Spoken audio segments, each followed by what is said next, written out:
Baik, saya langsung ke Pak Menteri. Pak Menteri, bagaimana kemudian target dari pemerintah terkait dengan kebijakan hilirisasi ini, Pak? Singkat saja, Pak.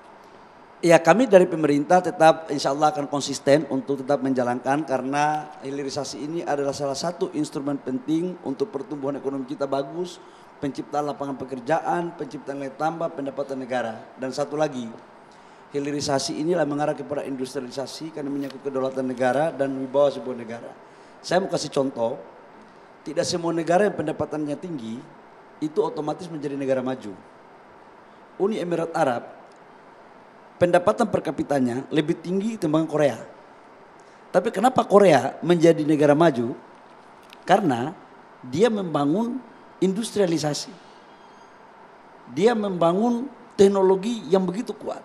Jadi kalau negara kita ini mau maju, selain memang kita mengejar pendapatan per kapita, tapi industrialisasi, hilirisasi, nilai tambah, ini harus kita lakukan secara baik.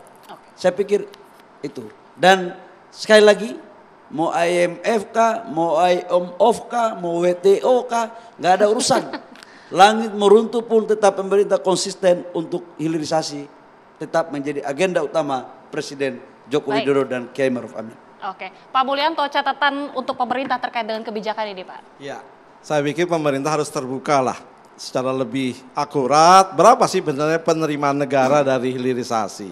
Yang kedua, segeralah ya, ini smelter kelas 2 ya, dicabut saja insentifnya. Kita dorong ke smelter yang kelas 1 sehingga produknya makin lama makin baik gitu.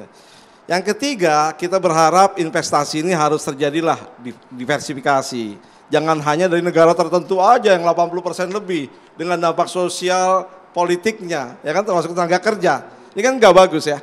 Kita dorong agar negara-negara Eropa bisa masuk juga ke sini. Sehingga dia nggak pinjam tangan WTO atau IMF ya untuk nembakin kita. Salah satu itu, Pak. Baik, terakhir Pak Didik. Ya, setuju Pak Menteri tadi, semua negara maju itu negara yang punya basis industri yang kuat. 20 tahun kita industri porsinya itu turun. Nah sekarang nikel bisa menjadi tanjakan untuk itu. Ya.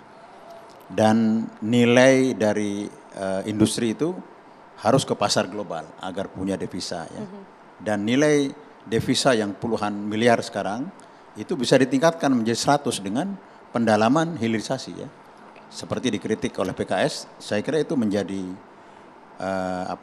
tugas tanggung jawab pemerintah ya. Juga pemerintah selanjutnya. Dan saya mengajukan undang-undang transformasi resource based industry agar tidak berhenti di sini dan pengusaha-pengusaha Indonesia itu sekarang sudah menikmati komoditi tanpa industrialisasi karena naik. Ngapain mau industrialisasi capek-capek? Sudah untungnya banyak. Dan kenaikan industri itu ada yang menghitung, Saudara Den Pardede, $1 triliun. Tapi itu lari nggak jadi negara industri. Karena kita dikutuk sejak minyak dulu, kemudian hutan, kayu, dan seterusnya. Contoh saya tadi Finlandia, tiru aja mereka. Terima kasih. Baik, terima kasih Pak Didik, terima kasih Pak Mulyanto, dan juga terima kasih Pak Menteri sudah bergabung bersama kami di Indonesia Business Forum. Dan demikian Indonesia Business Forum pemirsa, saya Gita Mahlika mengucapkan terima kasih, selamat malam, sampai jumpa.